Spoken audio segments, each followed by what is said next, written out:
这是高斯来到地球的第一站，也是与武藏的第一次相遇。为了阻止龙虾怪巴尔坦星人入侵地球，高斯在与其对战之下，双双重伤坠入地球。而恰好在外露营的武藏，在冥冥之中找寻到了重伤的高斯，而武藏也听懂了高斯的意念交流。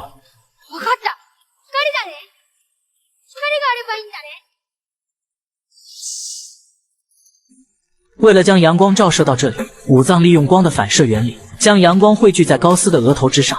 一阵光芒之后，高斯奥特曼恢复如初。在一番意念交流下，武藏得知了奥特曼的名字为高斯奥特曼。同时，高斯为了感谢武藏的救命之恩，实现了武藏的愿望，那就是和奥特曼一起在天空中飞翔。他们穿过森林，穿过城市，穿过桥梁。此时，在奥特曼怀中的武藏就像人生赢家，那可是每一个男孩子的童年梦想啊！在高斯临走之际，送给了武藏一枚灰石。当武藏真正拾起那份勇气之时，两人就会再次相遇。殊不知，两人的羁绊也从这一刻开始了。随后在道别之后，高斯飞离了地球，但就在另一边，原本沉睡的神兽吞龙，在龙虾怪巴尔坦星人的寄生下破土而出。身为科学调查组的 SRC， 此时并不配备攻击性武器，但你绝对不会想到，战机直接祭出了大拳头。随后在两架战机的合力拳击下，吞龙逐渐被驱逐到洞口处，并且用冷冻烟雾冰封住了吞龙。原以为能够将吞龙重返冬眠状态，可没想到地面防卫军出动了上百艘战斗机，直接对吞龙展开攻击。而原本作为神兽的吞龙并没有很强的战力，在受到强大的火力覆盖下，晕死了过去。可没想到体内窜出了巴尔坦星人，此时的龙虾怪已经恢复了伤势，随即应声巨大化。即使上百艘战斗机对其进行攻击，但全都被巴尔坦星人摧毁。此时武藏拿出了高斯赠予的灰石，举过头顶呼喊着奥特曼，但并未得到回应。小伙伴们纷纷认为武藏在说谎。在所有的战机全军覆没后，巴尔坦星人消失在了城市之中。但为了对外星生命进行进一步的研究，森村指挥官抢走了武藏的灰石。此时的武藏心情十分的低落，但几位好朋友一直相信着武藏。夜幕降临，真理骑车回家，万万没想到半路遇见一只小巴尔坦星人，随即便被其附了身。而就在森村指挥官接到一通电话出去之后，被附身的真理潜入了进来，并拿走了武藏的灰石。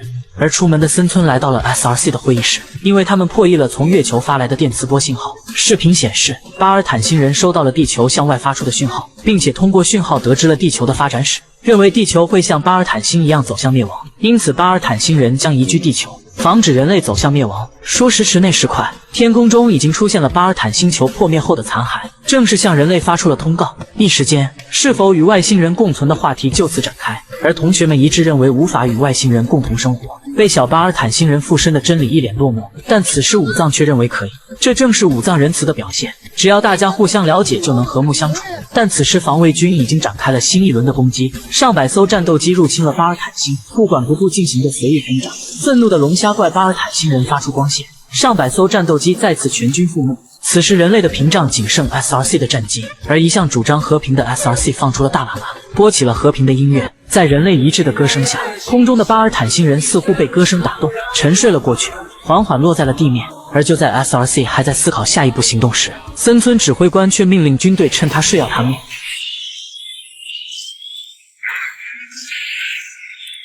被偷袭的巴尔坦星人怒不可遏，此时他已经不打算再与人类谈判，而是要直接占领地球。但小巴尔坦星人并未放弃与人类和睦相处，也并不想侵占地球，他们只想有一个新家园。随后便将灰石还给了武藏，并且告知武藏，让他召唤奥特曼，阻止大龙虾怪入侵地球。为了地球以及巴尔坦星人的安危，受到鼓舞的武藏在心灵的呼唤之下，终于召唤出了高斯奥特曼。这正是武藏勇气的象征。在小伙伴们的追随下，高斯来到空中，开始劝说巴尔坦星人返回自己的星球。但巴尔坦星人已经下定决心入侵地球，随后便将高斯引到了自己星球残骸上。而就在高斯刚刚落地之时，龙虾怪召唤出无数尖刀。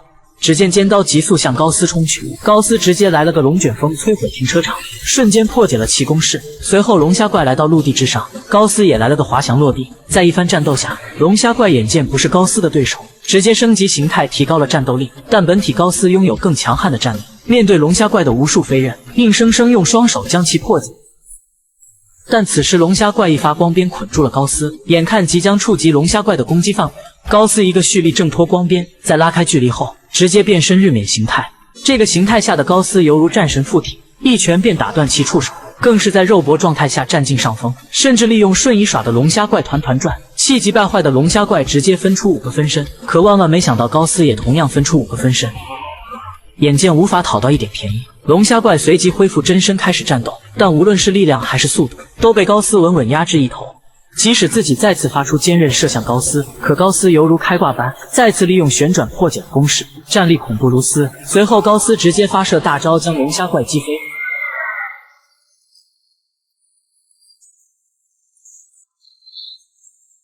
眼见无法取胜的龙虾怪停止了战斗，眼睛中流出了绝望的泪水。他无法给自己的孩子们继续寻找一个美好的家园。随后在自己的自爆下，巴尔坦星人失去了生机，而全场战斗中灯都没亮的高斯也明白了巴尔坦星人的用意，发出光线将巴尔坦星人恢复了原样。此时的人们也为了巴尔坦星人的做法感到遗憾，可万万没想到森村指挥官此时还想来个背刺。但武藏的警察父亲及时出现，在与武藏的合力配合下，终于制止了导弹的发射。而此时大龙虾怪在无数的小巴尔坦星人簇拥下离开了地球，但他们与武藏的友情仍在，也为后续最终决战埋下了伏笔。随后高斯也在和武藏道别之后飞离了地球，但与武藏的羁绊一直都在。